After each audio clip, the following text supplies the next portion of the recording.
예, 방금 소개받은 서울대학병원 재활학과의 김일수입니다. 네, 반갑습니다.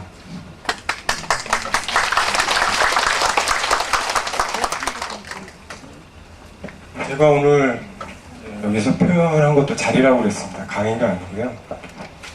보통은 이제 강의를 통해서 여러 가지 지식을 얻어가는 그런 자리가 되겠지만, 이거는 이제 환자분 여러분이 지금 현재 처한 상황이기 때문에 단순히 지식만 얻어가는 게 아니라 거기에 대해서 문제점을 파악을 하고 어떻게 대처를 해야 되는지 그런 것들을 알아가는 자리가 되겠습니다. 그래서 오늘 제가 이제 여러분한테 말씀드릴 내용들이 이제 운동의 중요성입니다. 그래서 이거는 환자분뿐만 아니라 저를 포함해서 일반 성인한테도 해당이 되는 얘기가 되겠습니다. 운동을 하지 않음, 즉 부동이라고 제가 표현을 했는데요. 그렇게 됐을 때 여러 가지 신체의 기능이 저하가 되겠습니다. 이제 여러분 같은 경우에는 이제 더 큰 문제가 발생을 하게 되겠고요. 그래서 이제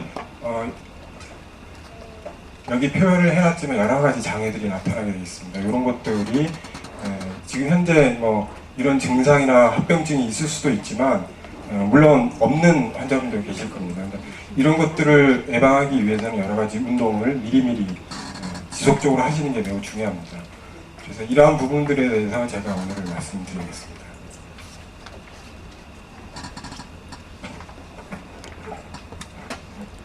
방금 말씀드렸지만 이제 부동이라고 그랬는데 적절한 말이 없어서 제가 부동이라고 했습니다. 그래서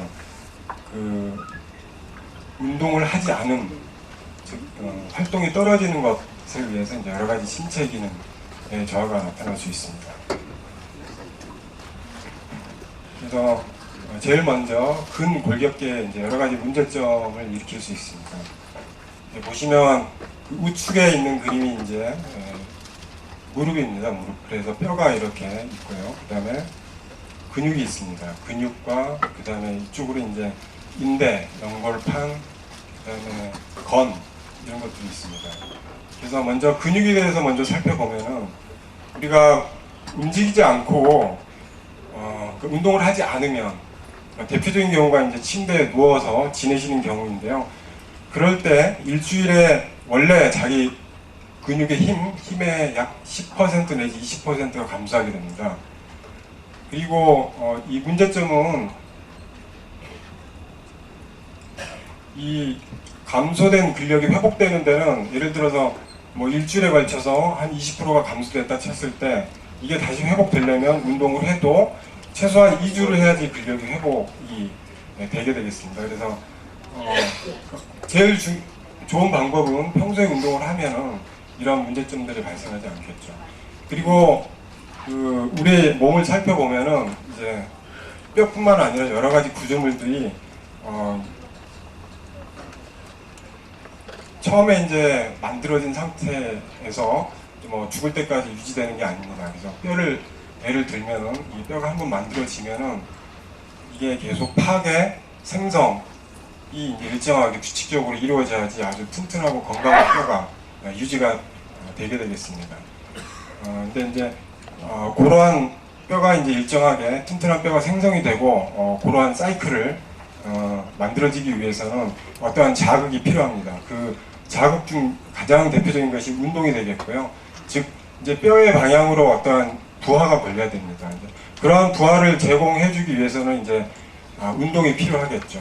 그래서 만약에 운동을 하지 않게 되면, 즉 침대에 누워 있거나 그렇게 되면은 뼈의 생성이 되지 않기 때문에 뼈가 굉장히 약해지게 되겠습니다. 그래서 이제 나타나는 대표적인 게 이제 골다공증이 되겠습니다.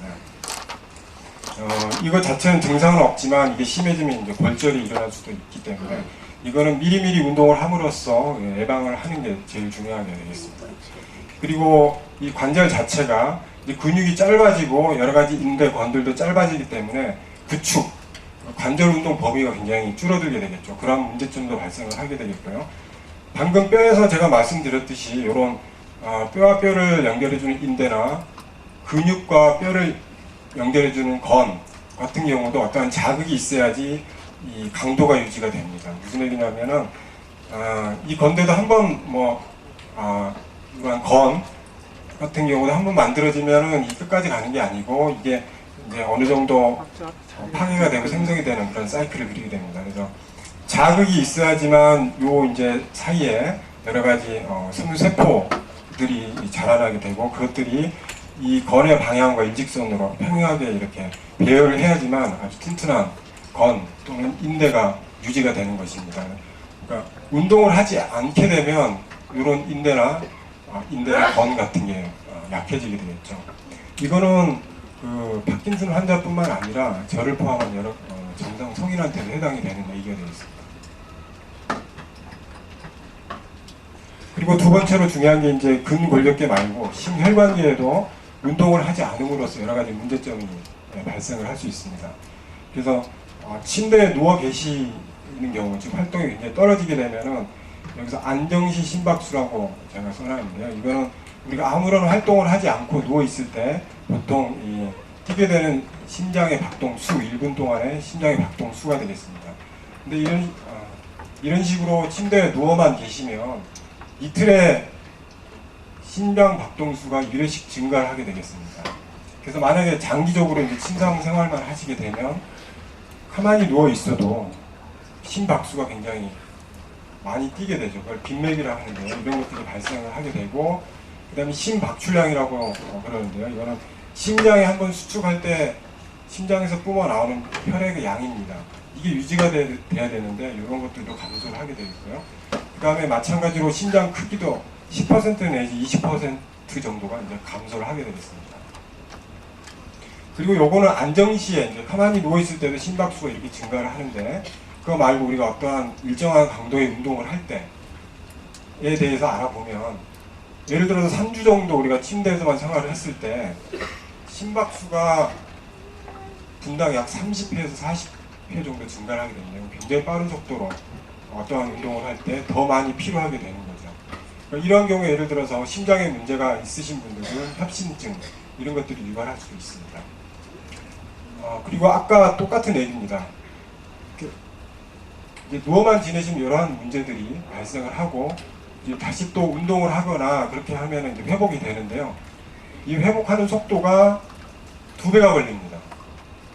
이게 정상인에서 2배가 걸리고요. 여러분처럼 이제 좀 활동이 떨어진 분들은 2배 이상 걸리게 되겠습니다. 그 외에 이제 기립성 저혈압이나 뭐 혈전증 이런 것들이 생길 수 있습니다. 일단 길어질 것 같아서 일단 넘어가겠습니다. 그 밖에 이제 방금 말씀드렸던 내용과 누워만 지내시게 되면 욕창, 부종 이런 것도 생길 수 있고요. 그 다음에 내분비 기능에도 변화가 생길 수 있습니다. 폐활량이 감소하고요.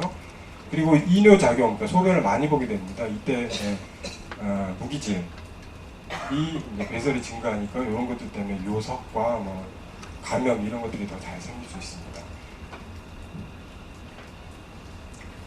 지금까지 이제 말씀드렸던 얘기는 정상 성인에서도 나타날 수 있는 그런 현상들입니다. 물론 여러분한테는 이제 그게 과도하게 더 나타날 수 있는 부분이고요. 지금부터 제가 이제 간단하게 이제 많이들 알고 계실 겁니다. 간단하게 이제 파킨슨병의 이제 증상과 이로 인해 생기는 합병증들에 대해서 알아보고 더불어서 이제 어떻게 대처해야 되는지를 간단하게 좀. 일단 파킨슨병이라는 건 여러분도 잘 아시겠지만 중추신경계를 침범하는 대표적인 퇴행성 질환입니다. 그래서 이제 중추신경계를 침범을 해서 모든 증상이 나타나는 것은 아니고요. 주로 운동장애를 초래하게 되는 그런 질환이 되겠고요. 근데 여러분 다 아시는 그런 주 증상이 있습니다. 안정떨림이라 그래가지고 가만히 있을 때도 이렇게 손, 발, 또는 턱 근육 이런 것들이 떨리는 그러한 증상과 그다음 근육이 뻑뻑함, 그 다음에 운동 느림증 또는 운동을 안 하게 되는 그런 증상들과 그 다음에 균형 자체에도 장애가 생기기 때문에 자세가 이제 불안정을 하게 되겠습니다. 이러한 4가지 주 증상이 나타나게 되겠고요. 근데 이제 이러한 것들이 나타나는 원인은 뭐 좀 더 어렵게 설명을 드리면 그 중추신경계 내에 도파민을 분비하는 뇌 세포가 이제 서서히 파괴되는 그런 질환이기 때문에 이러한 운동 장애가 나타나게 되어 있습니다. 그렇기 때문에 제가 오늘 강의 드린 내용은 운동과 이제 재활 치료에 대한 내용이지만 결국은 제일 중요한 거는 역시 약물 치료를 제대로 잘 하는 것입니다. 그걸 통해서 이러한 주 증상에 대해서 어느 정도 해결이 돼야지 뭐 운동 치료나 아니면 재활 치료를 하더라도 더 좋은 효과를 볼 수 있습니다. 그 외에 다른 증상, 이제 여러분들 많은 통증들을 가지고 계실 겁니다. 그래서 그렇지만 이제 파킨슨 자체가 어떤 통증을 유발하는 그런 병은 아닙니다. 지금 아까 처음에 말씀드렸던 4가지 증상 중에서 근육이 뻣뻣하고, 그렇죠? 그 다음 근육이 떨리잖아요. 이런 2가지 운동 장애 때문에 근육 내에 문제가 생기는 그런 문제가 제일 흔하고요. 그 다음에 파킨슨 병에서는 이제 우리가 어떤 움직임을 할 때 부드럽고 원활한 움직임이 되지 않습니다. 그래서 그런 잘못된 움직임이 결국 만들어지는 거기 때문에 그거에 의해서 여러 가지 근육 골격계 문제, 특히 뭐 어깨라든가 목 이런 데 이제 문제가 발생할 수 있습니다. 그래서 이제 여러분들한테 만약 통증이 나타나면 이 경우는 뭐 본인이 알아서 해결할 문제는 아니라고 저는 생각을 합니다. 이거는 정확히 통증에 대한 원인을 찾아야 됩니다. 그래서 단순한 근육 문제인지 아니면 다른 문제가 이제 동반된 것인지 이런 것들을 평가를 하고 거기에 맞는 여러 가지 약물 치료라든가 재활, 물리 치료 이런 것들을 시행을 해야 되겠습니다. 그리고 중요한 거는 이러한 것들이 나타나기 전에 이제 적절한 운동을 지속적으로 해주면 그런 것들이 이제 많이 예방이 되겠죠. 그다음에 언어에 대한 문제들도 많이 이제 가지고 계실 겁니다. 그래서 정상적으로 우리가 목소리를 내는 과정을 살펴보면은 일단 흉곽 자체의 근육이 수축을 해서 흉곽이 수축을 하면서 공기가 밖으로 나오겠죠. 호기가 되는 것입니다. 이 공기의 흐름이 성대를 지나가면서 결국 목소리가 만들어지는 것이고요. 이러한 소리들이 목이나 혀, 입술 근육들에 의해서 이제 다듬어져서 우리가 보통 얘기하는 그런 소리들이 만들어지게 되어 있습니다. 근데 이제 파킨슨 환자에서는 아까 제가 말씀드렸던 4가지 증상이 운동 장애가 생긴다고 그랬잖아요. 그런 운동 장애들이 흉곽을 수축하는 근육에도 발생할 수 있고 후두, 성대를 이동시키는 근육에도 발생하고요. 당연히 목이나 혀, 입술 이런 근육에도 생길 수 있죠. 그렇기 때문에 이거 언어 장애가 발생하게 되겠습니다. 그래서 방금 말씀드렸듯이 이제 제일 큰 요인이 되는 것은 흉곽을 수축하는 근육 자체의 문제가 되는 것입니다. 그래서 결국은 이게 밖으로 나오는 공기의 양이나 흐름 자체가 적어지기 때문에 목소리가 작고 억양이 좀 단조롭게 되게 됐습니다. 그리고 말을 시작할 때 또 처음에 이제 시작하기가 힘든 그런 부분도 있게 되겠고요.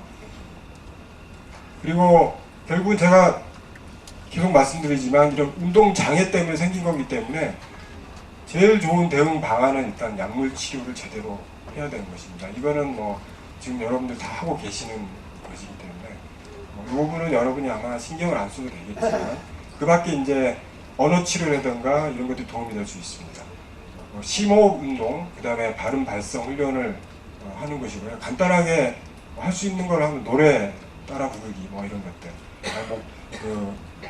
말을 할 때 크게 말한다거나 이런 방법들을 이제 평소에 사용할 수 있게 되겠습니다. 그 다음에 삼킴 장애. 여기 보시면 언어 장애가 있으면 삼킴 장애도 동반되어 있을 가능성이 높습니다.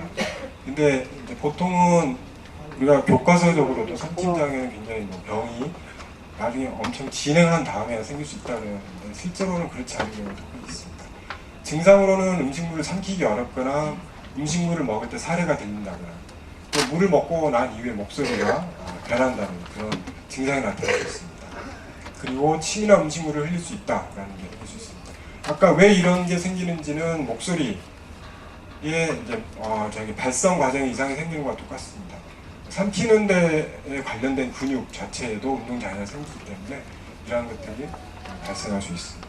그리고 역시 대응 방안도 약물 치료에 의해서 어느 정도 이제 효과를 볼 수 있고, 만약에 이러한 증상이 있으면 이거는 그냥 본인들이 알아서 하는 건 아니고요. 이건 꼭 검사를 통해서 문제가 있는지 실제 있는지를 확인을 해야 되고, 그 다음에 거기에 맞춰서 이제 여러 가지 치료 시기를 바꾼다거나 안전한 자세 같은 게 있습니다. 그런 것들을 이제 처방을 받으셔야 됩니다. 그리고 여기 보시면 별다른 증상이 없을 수도 있다라고 되어 있는데요. 이런 증상이 없어도 실제로 이제 우리가 검사를 해보면 물 같은 경우가 이제 폐로 넘어가는 경우가 가끔씩 있습니다. 그렇기 때문에 삼킴장애가 이제 굉장히 늦게 나타나는 걸로 착각할 수 있다고 생각을 하고요. 그 다음에 배변장애에 대해서 알아보겠습니다. 그럼 먼저 그 정상적인 배변 과정에 대해서 살펴보면 우리가 음식물을 먹게 되면은 이제 위를 통해서 소장을 거치면서 얘가 소장입니다. 그래서 필요한 영양분 흡수가 되고 그 다음에 이제 이 대장으로 음식물이 가게 되면 여기서는 이제 주로 수분 같은 걸 흡수를 하게 되겠죠. 대장을 이러한 방향으로 통과를 하게 되겠습니다. 근데 대장의 기능은 무엇이냐면은 물론 수분을 조금 흡수하는 그런 기능도 있겠지만 이 대변을 저장하는 기능도 있습니다. 저장하지 않으면 대변이 하루 종일 나올 거 아니에요. 그래서 대변을 저장을 했다가 보통은 하루에 한 번 또는 이틀에 한 번씩 대변을 보게 되죠. 그 정상인이라면 보통 식사를 하고 나면 30분에서 1시간 정도 후에 이제 배가 사르르 아프면서 화장실을 가게 되면 이제 대변이 뭐 우르쾅쾅 나오는 그렇게 되게 되겠습니다. 무슨 얘기냐면 여기 대변이 차 있다가 하루에 한 번이나 이틀에 한 번 정도 여기서부터 여기까지 그러니까 대장의 약 3분의 2 정도가 한꺼번에 수축을 여기서부터 쭉 하게 되면 대변이 나가게 되겠습니다. 근데 이제 이런 대장 기능을 유지하는 데는 물론 신경 기능 자체와도 관련이 돼 있지만 뭐 운동이라든가 움직임 이 떨어져 있으면 이 기능 자체는 떨어지게 됩니다. 그래서 그 파킨슨 환자에서 이제 병 자체가 이 배변 장애를 일으킨 뭐 조금의 관련성이 있지만 주로 그것보다는 움직임이 떨어지고 아까 그리고 또 뭐 연화 장애 그러니까 삼키는데 문제가 있는 경우에 이제 뭐 먹는 양이 줄어들고 그 다음에 수분도 조금 먹게 되고 그런 것들 때문에 변비가 생길 수 있습니다. 그리고 이제 여러 가지 먹게 되는 약물 중에서 어쩔 수 없는 부작용이 되겠죠.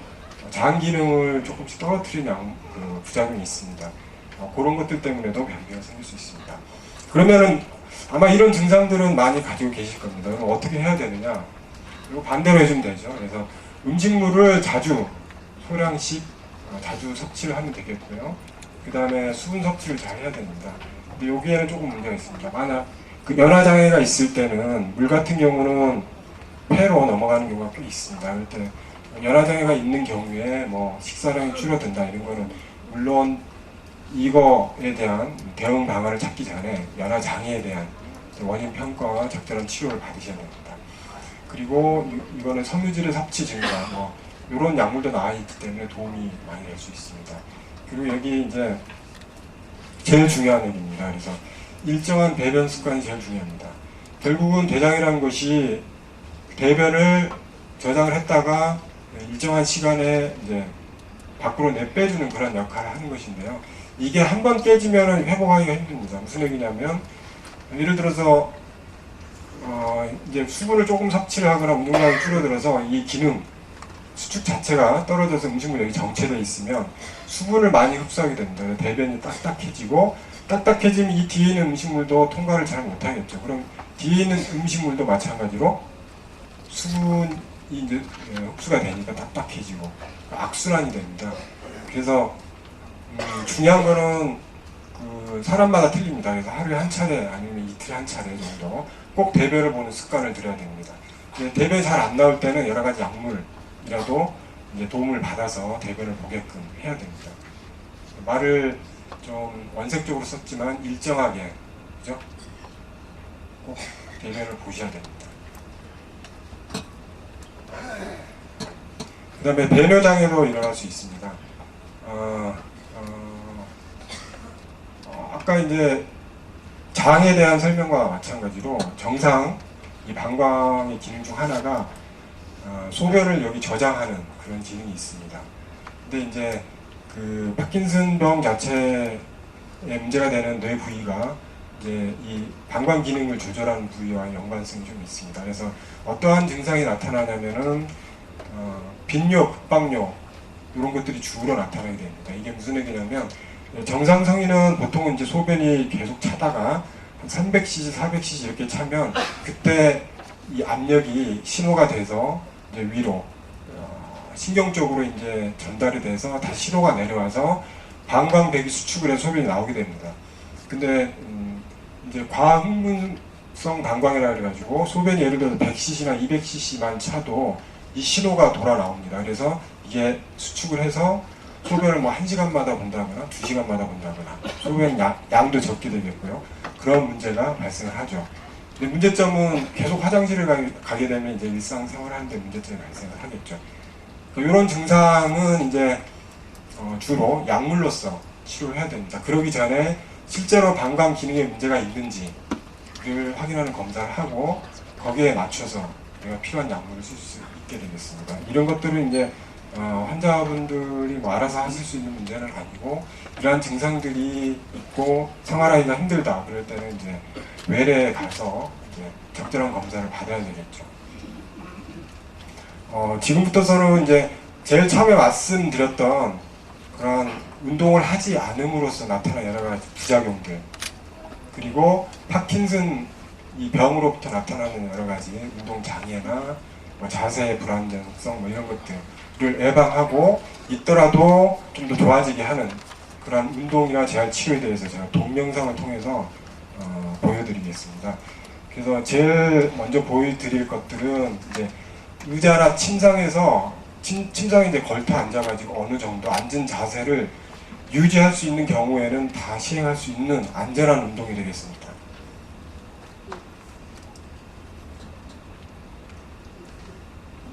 예, 제일 먼저 목에 대한 그 유연성을 증진시켜주는 운동이 되겠습니다. 보시면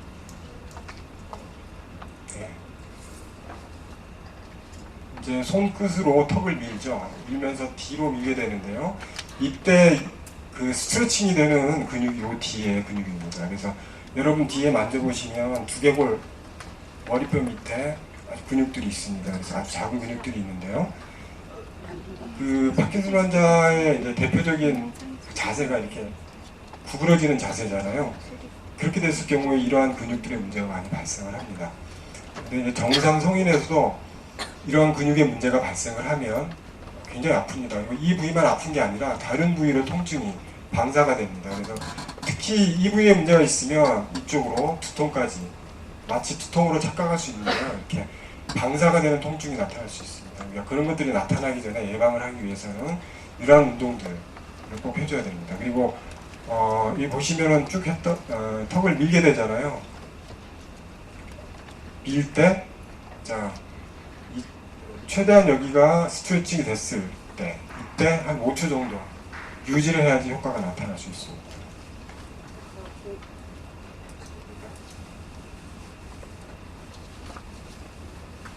자, 이것은 목에 앞에 있는 근육과 뒤에 있는 근육을 스트레칭하는 그런 운동이 되겠습니다. 마찬가지로 최대한 뒤로 신전을 시키고요. 이 자세에서 5초 정도 머물러야 됩니다. 그리고 다시 앞으로 구부렸을 때 최대한 앞으로 구부렸을 때 또 5초 정도 유지를 해야 됩니다.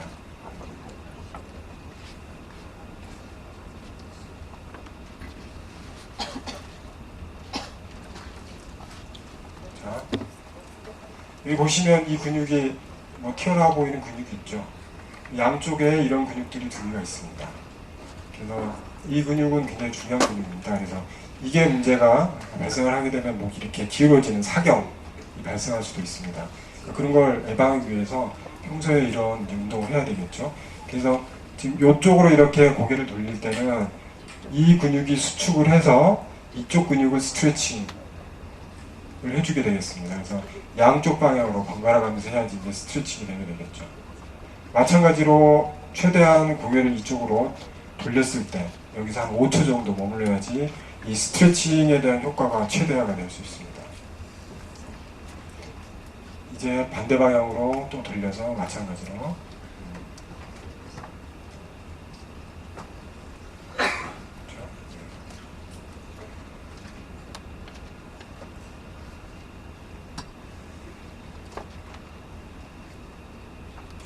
이거는 이 근육도 중요한 근육이 되겠습니다. 그래서 이쪽 머리나 목에 있는 척추, 뼈랑 그다음에 어깨에 산 그 붙는 근육이 있는데 이렇게 만져보면 여기 다 만져질 겁니다. 그래서 이것 마찬가지로 정상인에서도 여기 그 근막통 증후군이라고 해서요 굉장히 많이 생깁니다.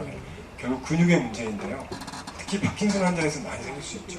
평소에 이런 스트레칭을 자주 해줘야 됩니다. 여기 이 자세에서도 마찬가지로 최대한 이쪽 근육이 스트레칭이 됐을 때 5초 정도 머물러야지만 효과가 있을 수 있습니다.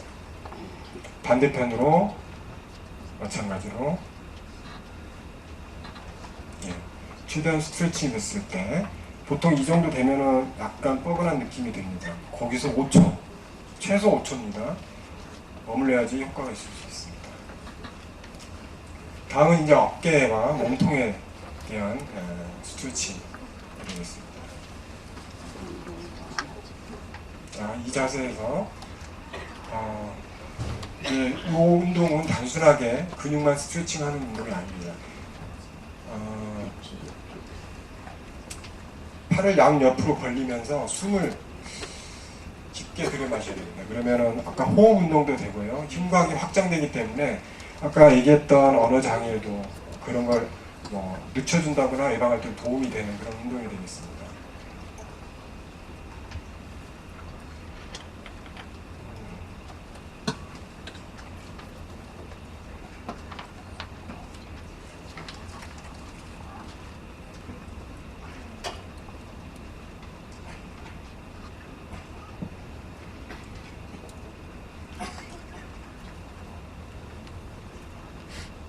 숨을 들이마시면서 이 자세에서 5초 정도 머무르시고 다시 앞으로 가슴을 펴줘야 되죠. 숨 들이마시면서 흉곽 확장과 함께 그 다음에 여기 대흉근이라고 그러죠. 가슴 앞에 갑바라고 그러죠. 그 근육도 이완이 되는 그런 효과가 있습니다. 그러니까 보시면서 따라 하셔도 됩니다. 이제 등 쪽에 있는 근육들을 스트레칭하는, 이제 등 밑에 있는 근육들을 스트레칭하는 방법이 있습니다.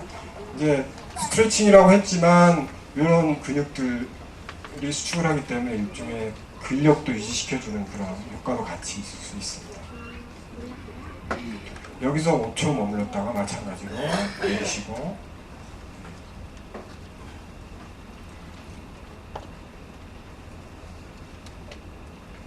자, 이것도 되게 좋은 운동입니다. 자, 똑같습니다.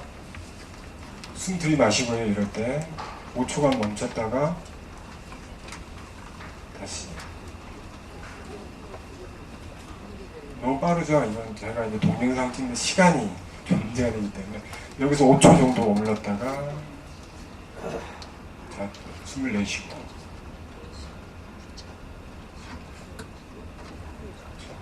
이런 식으로 하시면 되겠습니다. 어깨 주위의 근육을 스트레칭하는 이거는 이제 부드럽게 돌려주는 그런 운동이 되겠습니다.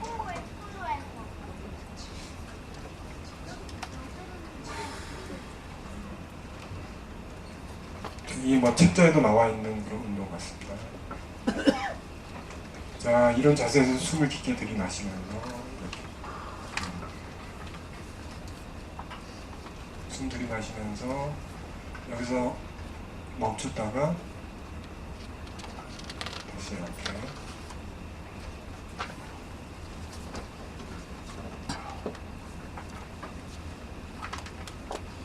자, 등 쪽에 있는 여러 가지 근육들과 복부 근육 자, 이런 거 할 때는 최대한 스트레칭이 된다는 느낌으로 최대한 돌려야 됩니다. 예. 최대한 스트레칭이 된 상태에서 5초 정도 머무르는 게 이제 극대화가 되죠. 너무 빠르죠, 여기는.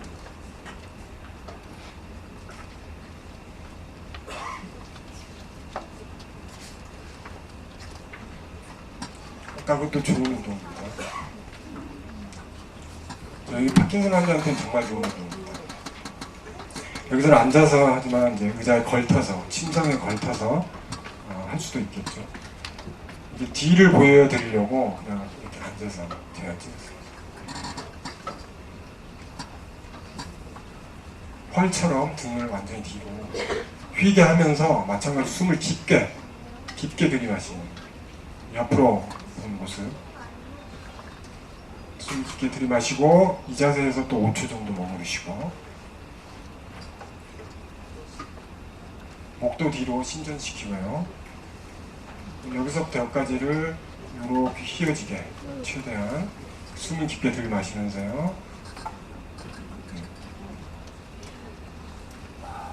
근데 지금 해보면서도 좀 시원하죠. 예, 이건 이제 파킨슨 환자 같은 경우 이제 작은 근육들도 문제가 되기 때문에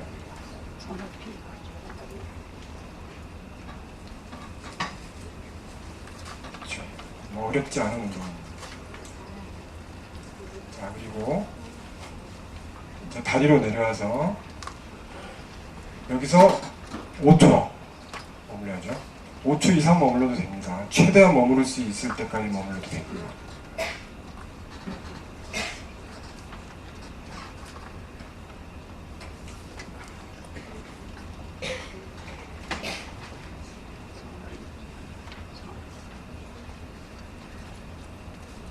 옆에서 보시면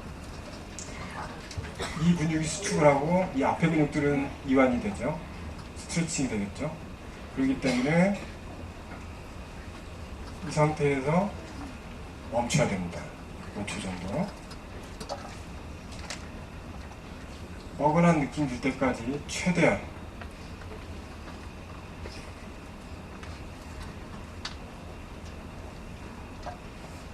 반대로 앞쪽 근육이 수축을 해서 뒤쪽 근육을 이완시키는 그런 운동이 되겠습니다. 그래도 마찬가지로 정점에서 5초 정도 멈췄다가 내리는 그런 자세를 하시기 바랍니다. 그렇죠? 이거는 이제 상체 전반에 걸쳐서 쉽게 할 수 있는 운동. 근데 이걸 하실 때 만약에 넘어지거나 앞으로 꼬꾸러질 위험이 있는 그런 환자분들은 이 운동을 하시지 말고요. 그 앞에 단계의 운동 가지고 충분한 효과를 낼 수 있습니다. 이걸 할 수 있는 분만 하시면 됩니다. 최대한 펴져서 이것도 마찬가지입니다. 몸이 펴지는 그런 동작에서는 무조건 숨을 들이마시면 됩니다. 숨을 들이마시면서 쫙 펴고 그 다음에 사실 여기서 좀 멈춰야 되고요. 그 다음에 손끝이 다시 발 등에 갖다 대고 여기서 5초 머물러야 됩니다. 마찬가지로.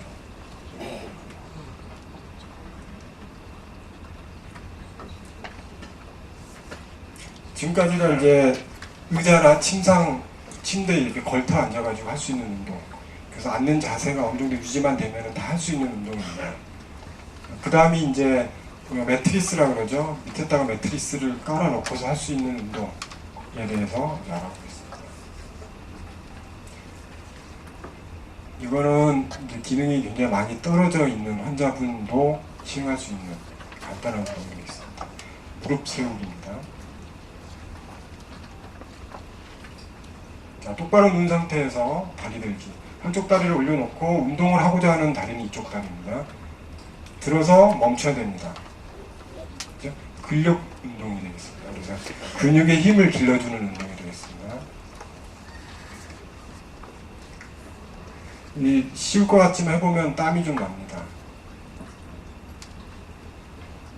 그렇죠? 그래서 이런 근력 운동을 하실 때는 여기서 최대한 멈춰야 됩니다. 그래서 환자들의 상태에 따라서 다 틀리겠죠. 5초 정도 머물 수 있으면 5초, 20초 머물 수 있는 사람 20초 이런 식으로.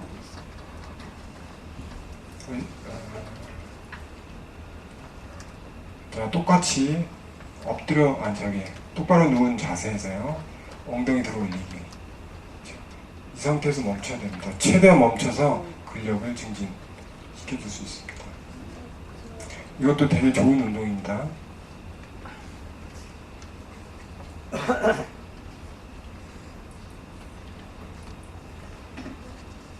자, 최대한 멈추고요. 자, 이제는 옆으로 돌으셔가지고 이렇게 다리를 들어 올리는. 그러니까 각각의 자세에서 여러 가지를 하면 여러 가지 근육들의 근력을 증진시킬 수 있습니다. 여기 다리를 옆으로 들어올리는데 필요한 근육이 걷는 데도 굉장히 중요한 근육이 되겠습니다. 그래서 이것도 마찬가지로 이 자세에서 최대한 들고 있어야 되겠습니다. 우리 이분도 힘들어 하시죠? 자, 반대로 옆으로 누워서 아닌가? 똑같은 거. 그러니까 반대편 다리도 똑같이 이런 식으로 시행을 하면 되겠습니다.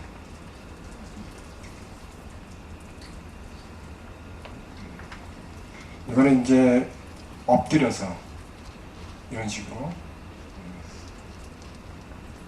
이럴 때 숨을 들이마시고요. 정점에서 또 한 5초 정도 머무르셔야 됩니다.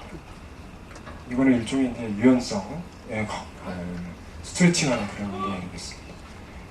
이거는 그렇게 어렵진 않습니다.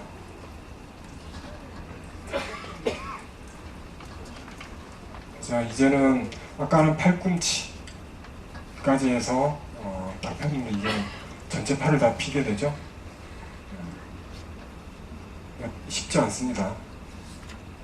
자꾸 하게 되면은 좋아지니까요, 이런 것들은. 여기서 멈춰야죠, 또.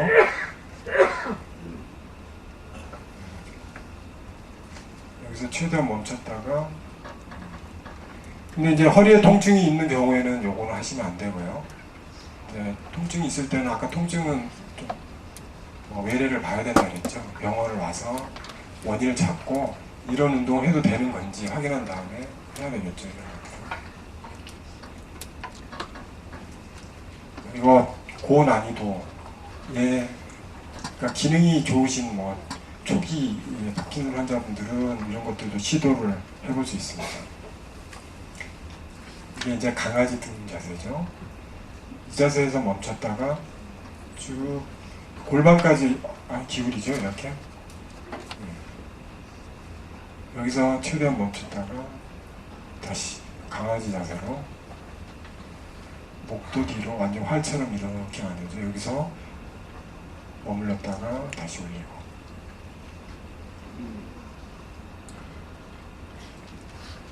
또 좋은 운동입니다. 그 다음에 이제 여러 가지 기구를 이용해서 우리가 운동을 할 수 있습니다. 근데 이제 그 중에서 제일 좋은 게 공을 가지고 할 수 있는 균형. 균형에 문제가 많이 생기잖아요. 그런 훈련이 좋습니다. 먼저. 자, 이런 공은, 되게 싼 거는 되게 싸거든요. 근데 제가 알기로는 한 6만원, 7만원짜리 공이 좋은 걸로 알고 있습니다. 이 정도 크기의 공을 인터넷으로 구입하셔도 되고, 있으면 좋겠죠. 일단 운동을 보시면, 이런 식으로 해서, 멈췄다가, 다시 이쪽으로 되돌아오고. 자, 근데 이 자세를 할 때, 균형에 문제가 좀 있으신 분은, 뒤에서 보호자가 이렇게 등만 살짝 잡아줘도, 이렇게 쓰러지거나 그러지 않고 운동을 할 수 있습니다. 아까는 옆으로 몸통을 기울이는 자세였고요. 이거는 앞으로 이런 식으로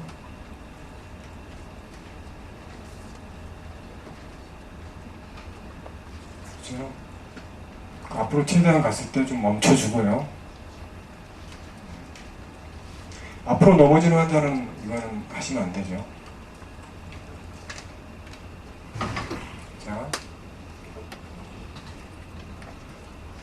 조금 더 난이도가 높긴 하지만 보호자분이 뒤에서 어깨를 슬쩍 잡아주면 어느 정도 할 수 있는 그런 운동이 되겠습니다.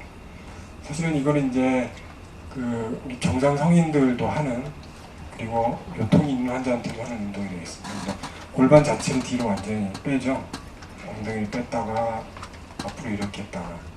이게 안 되더라도 그냥 몸통만 앞으로 갔다 뒤로 갔다 이런 것만 해도 균형을 유지하는 능력이 좋은 운동이 되겠습니다. 그렇죠? 자, 좌우로 엉덩이를 최대한 뺀 상태에서 멈췄다가 다시 반대 방향으로. 이것도 마찬가지입니다. 조금 넘어질 위험성이 있으면 뒤에서 보호자가 어깨를 잡아주고 시행할 수 있습니다. 그 다음에 이제 그 파킨슨에서 여러 가지 보행, 그러니까 걷거나 아니면 어떤 이동 자세 이런 거 할 때 되게 위험한 부분도 있고요. 넘어지거나 그런 부분들을 어떻게 하면 최대한 막을 수 있나, 그리고 훈련 어느 정도 집에서 쉽게 할 수 있는 운동이 있나, 그거에 대해서 잠깐 보여드리겠습니다.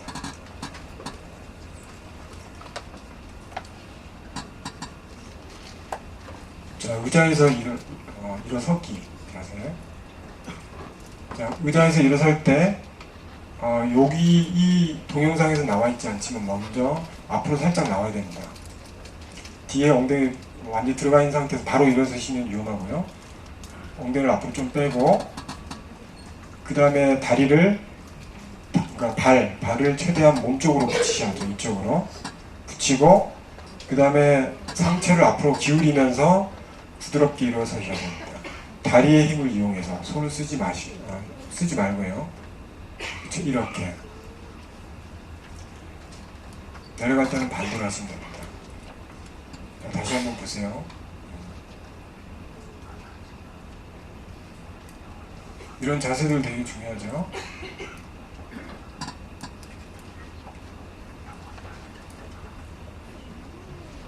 보행, 걷는 거, 걷는 거에 대해서는 제가 설명 안 해드려도 다 뭐가 문제인지는 아실 겁니다.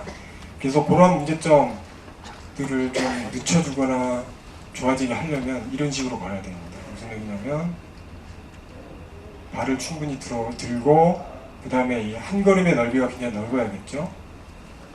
그렇죠? 그 다음에 양 다리 간격이 20cm 정도 벌어져 있어야 됩니다. 센치를 기억하기 힘들면 자기 어깨 넓이만큼 벌려서 걸어야 되고요. 팔은 최대한 흔들어야지 됩니다. 이렇게. 그리고 집에서 할 수 있는 거는 이러한 장애물들을 설치를 하면 됩니다. 그럼 장애물을 넣으면서 결국은 한 걸음에 보폭이라고 하면 해야 되나? 이게 넓어지고, 그죠? 그 다음에 다리를 들어 올려야 되잖아요. 그래서 잡지 같은 거를 좀 쌓아가지고 장애물을 이렇게 놓고서 이런 식으로 걷는 거예요. 양 다리 벌리는 거 중요합니다. 자, 제일 문제가 되는 동작입니다. 그러니까 이제 환자들이 많이 넘어지는 경우가 회전할 때입니다. 그래서 우리는 회전할 때 저를 보세요. 이렇게 회전할 때 이렇게 돌죠. 환자분들은 그렇게 돌면 틀림없이 넘어질 수 있습니다. 그래서 이렇게 길게 돌아야 되고요. 이쪽 축이 되는 발 쪽에 이 폭이 되게 좁죠. 조금씩 걷습니다. 이런 식으로 돌아야 됩니다. 그냥 이렇게 회전을 바로 하면 넘어집니다. 되게 중요한 얘기입니다. 이게.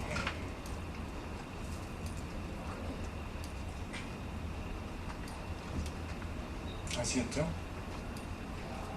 자, 그래서 이런 것들을 요거는 뭐냐면 아까 이제 보폭이 좁아지고 팔을 별로 흔들지 않게 되겠죠. 그러니까 그거를 조금 애랑하거나 좋아지게 하는 그런 방법이 있습니다. 그래서 보호자나 누군가가 이런 식으로 막대기 2개를 이용해서 뒤에서 약간씩 도움을 주면서 밀어주게 하면 팔의 이런 흔들림 자체가 커지겠죠. 그러면서 보폭도 조금씩 넓어질 수 있는 그런 훈련 방법이 되겠습니다. 이것도 집에서 이제 이런 식으로 의자 같은 거 2개를 이렇게 놓고요. 지금 턴할 때는 이쪽 짧게 그리고 걷고 다시 턴을 하고 걸어서 다시 턴하고 의자 2개 놓고 이런 식으로 훈련할 수도 있습니다. 이렇게 걷는 구간에 장애물 같은 거, 잡지 같은 거 놓고서 그거를 건너게 그렇게 설치를 해도 좋은 훈련 방법이 될 수 있습니다. 근데 이제 이런 것들 제가 보여드리는데요. 그러니까 균형을 잡는 능력이 좀 떨어지신 분, 그러니까 기능이 많이 떨어지신 분은 넘어질 위험성이 있습니다. 그럴 위험성이 있으면 요거는 함부로 그냥 집에서 막 이렇게 설치해서 하시다가 넘어지면 이제 골절되고 그런 더 큰 문제가 또 발생하기 때문에 그러한 경우에는 의사가 보고서 적절한 치료를 해야 됩니다. 그러니까 그런 경우 뭐 좀 힘들겠지만 병원에 와서 재활 치료를 같이 한다거나 그런 방식으로 할 수 있습니다. 자, 이거는 이제 그 마지막 슬라이드인데요. 이거는 보여드리기는 하는데 여러분들이 사실 집에서 할 수 있는 부분은 아닙니다. 이거는 그 전문 물리 치료사들이 할 수 있는 그런 부분이기 때문에요. 잘못하면 근골격계 문제가 생길 수도 있고 잘못하면 골절도 심하게 생길 수 있습니다.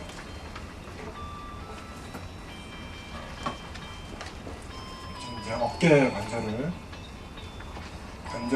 운동 범위를 유지시켜주기 위한 운동이 되겠습니다. 이런 식으로 여기서 멈춰야죠. 한 5초 정도 멈췄다가 내리고. 자, 이거 어깨 똑같은 어깨인데 다른 거고요. 이제 뭐 다른 부분인데요.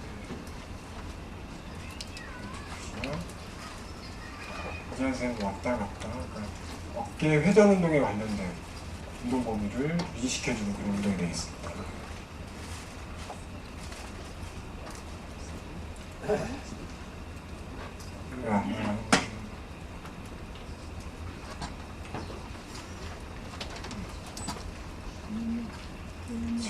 안쪽으로 이렇게 밀어주는 이거를 그냥 보시고 하시고요.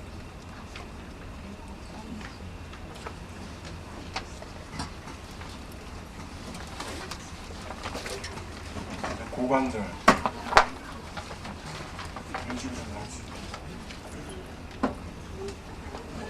마찬가지로 고관절이지만 뒤쪽에 햄스트링 머슬이라고 햄스트링 근육이라고 그래가지고 그쪽 스트레칭 해주는 그런 방법.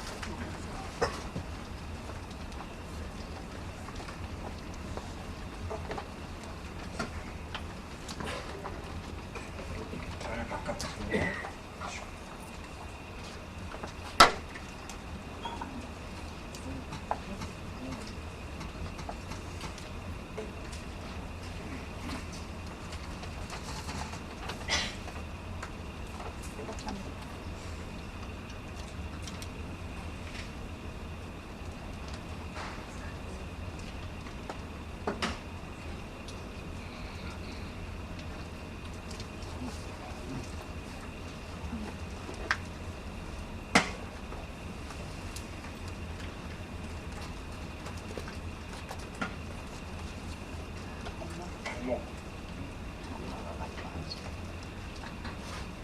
이거는 그냥 보여드린 거예요.